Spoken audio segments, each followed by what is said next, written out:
तरह अक़वाम मुत्तहिदा को बता दूं, यहाँ बड़ी तेज एक्टिविटीज हो गई हैं। देखिए यहाँ पे आपको पता है कि 25 तारीख की शाम को पहुंच रहे हैं वजीर आजम नवाज शरीफ, और आज शाम को आयरलैंड से भारतीय वजीर आजम नरेंद्र मोदी पहुंच रहे हैं न्यूयॉर्क जी, और दोनों का कयाम एक ही होटल में, वॉल्सबर्ग होटल में, जो कि बहुत पुराना 45 मंजिला होटल है यहाँ का, और सदर ओबामा भी उस होटल में ठहरते थे जी। लेकिन अब सदर ओबामा उस होटल में नहीं ठहर रहे, क्योंकि गालिबन उस होटल को इतलात ये है कि उस होटल को चाइनीज ने खरीद लिया है। ये जो अक़वाम मुत्तहिदा, इस वक्त मैं न्यूयॉर्क में हूँ, यहाँ पे इस कदर एक्टिविटीज हैं और इतनी तेजी आई हुई है। पहली मर्तबा 10 साल में पहली मर्तबा रूस के सदर प्यूटिन यहाँ आ रहे हैं। कभी प्यूटिन आज तक यहाँ पे 10 साल में नहीं आए।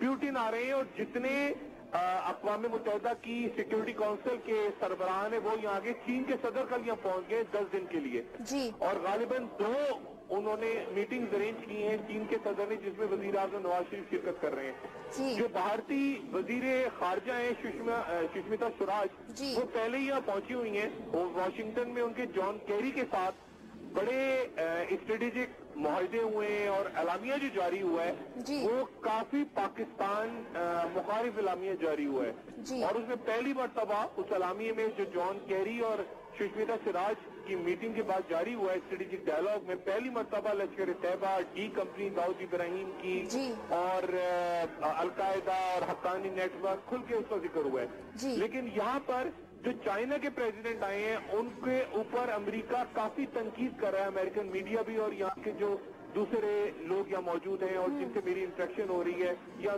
तुर्की के लोग भी आए हुए हैं, या रशियन के साथ मुलाकातें हो रही हैं जो मीडिया के लोग हैं। तो बहुत बड़ी मीडिया टीम यहाँ पहुंची हुई है, और जैसे मैंने आपको पहले कहा कि आज पहुंच रहे हैं नरेंद्र मोदी भी आयरलैंड से जी। तो अब देखना ये कि आने वाले दिनों में यहाँ बहुत इंटरेस्टिंग इवेंट्स हैं। किसकी मुलाकात होगी किसके साथ अभी तक तय नहीं हो रहा, एक ही होटल में ठहर रहे हैं जी। डॉक्टर साहब क्या लगता है मियां नवाज शरीफ साहब, लेकिन जो नरेंद्र मोदी साहब है वो यहाँ से निकल जाएंगे गालिबन वेस्ट कोस्ट की तरफ, कैलिफोर्निया में और इधर उधर वो और जगहों पे उनकी मीटिंग अरेंज है। सुषमा स्वराज जो है वो बात करेंगे। हसन रूहानी ईरान के यहाँ पहुंच रहे हैं। काफी एक्टिविटीज है न्यूयॉर्क में, और पिछले 24 घंटे मेरे यहाँ पे काफी मसरूफ गुजरे हैं।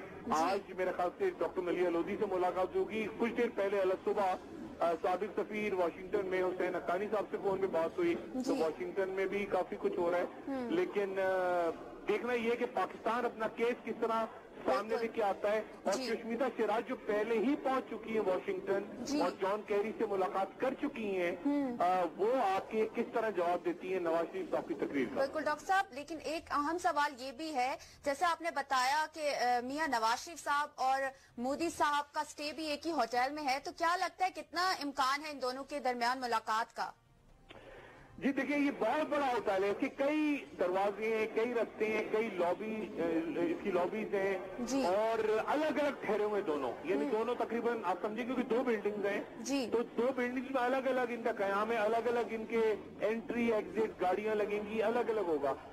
एक बहुत छोटा सा टाइम होगा जब ये दोनों शख्सियात होटल में एक वक्त में मौजूद होंगी।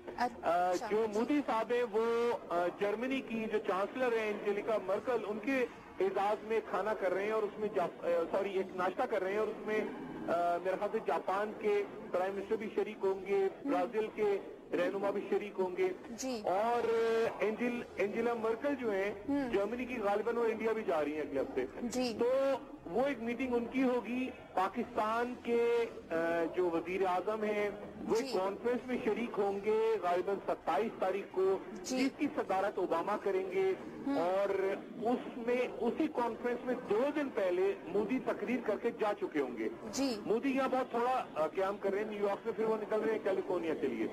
तो देखना यह है कि वो छोटा सा जो पीरियड है, क्या लॉबी में, क्या किसी बरामदे में, क्या राह चलते सड़क पे अगर इनका हैंडशेक हो जाए तो हो जाए, लेकिन इसके इम्कानात बहुत कम है। मोदी और नवाज शरीफ साहब की 1-on-1 मुलाकात गालिबन नहीं होगी। मुख्तसर सी हादसाती तौर पे ये मिल लें तो मिल लें, वैसे इनकी मुलाकातियां तय नहीं है। बिल्कुल ठीक है। डॉक्टर साहब, मियां नवाज शरीफ साहब ने जो वहाँ पर 30 सितंबर को तकरीर करनी है, जो अपना खिताब करना था, उसकी मीडिया पे तो पहले ही उसके जो नुकात हैं वो मंजर आम पर आ गए हैं। तो किस तरह से देखते हैं आपके वो क्या किन किन मसले पे बात करेंगे, और ये जो पहले ही मीडिया पर जेर बहस बन चुकी है ये तकरीर, इसका क्या असर पड़ेगा? नहीं, मेरा ख्याल है कुछ भी नहीं होगा। ये देखिए, ये तकरीर तो ऐसी होनी थी ना, कश्मीर का नुक्ता उन्होंने उठाना है, अफगानिस्तान की बात उन्होंने करनी है, लेकिन मेरा ख्याल है तकरीर ऊपर नीचे हो जाएगी। बेसिक पॉइंट्स तो यही है ना, कश्मीर, अफगानिस्तान, इंडिया के साथ मामला, दुनिया के साथ दहशतगर्दी में पाकिस्तान ने कितना सफर किया, लेकिन वो तकरीर ऊपर नीचे हो जाएगी। जो असल बात है वो ये है कि जो पाकिस्तानी सियासत है, जो पाकिस्तान में हम इंटरनल टर्मोइल देख रहे हैं, जैसे आपने प्रोग्राम के शुरू में कहा कि नैब की पकड़ धकड़ होने वाली है, ये जो मामलात हैं ये यहाँ पे बिल्कुल इररेलेवेंट हैं। यहाँ पर बैठ के आपको एक लार्जर पिक्चर में ये नजर आ रहा है कि पाकिस्तान की बहुत अहमियत है। और जैसा मैंने कल भी कहा था कि बदकिस्मती ये है कि पाकिस्तान की 68 साल तारीख में जब वो मौका है कि अहम तरीन किरदार पाकिस्तान अदा कर सकता है बैनुल अक़वामी फोरम्स पे, तो बदतरीन हुक्मरां तमाम सियासी जमातों को मैं इसमें इंक्लूड करूंगा, आपकी जो रूलिंग एलीट है उसमें कोई भी शख्स ऐसा नहीं जो, मिसाल के तौर पे सुष्मिता सिराज इस वक्त जॉन कैरी के साथ मुलाकात कर रही है वाशिंगटन में, लेकिन हमारे वजीर खारजा ही नहीं है पाकिस्तान के। हमारे वजीर खारजा जो है वो तारिक फातमी, सरताज अजीज, वजीर आजम मियां नवाज शरीफ, कौन जाके बात करेगा? तो हमारे पास तो वो हुकूमत के अंदर लोग ही मौजूद नहीं है। तो ये बड़ी बदकिस्मती है कि जिस वक्त इतने अहम वाकयात हो रहे हैं आलमी प्लेटफॉर्म पे, आपके मुल्क के हुक्मरान जो हैं वो खुदा जाने कहाँ है, क्या कर रहे हैं, अपने पैसे बचाने के चक्करों में लगे हुए हैं, कोई एनआरओ ढूंढ रहे हैं, पकड़ धकड़ हो रही है वहाँ। तो ये एक बड़ी ट्रेजेडी है बदकिस्मती से। और यहाँ जिन लोगों से मेरी खासतौर पर बाहर की मीडिया के लोगों से इंस्पेक्शन हो रहा है, तो आप यकीन करेंगे वो हंस रहे हैं पाकिस्तान की सियासी क़यादत। जी बिल्कुल ठीक है।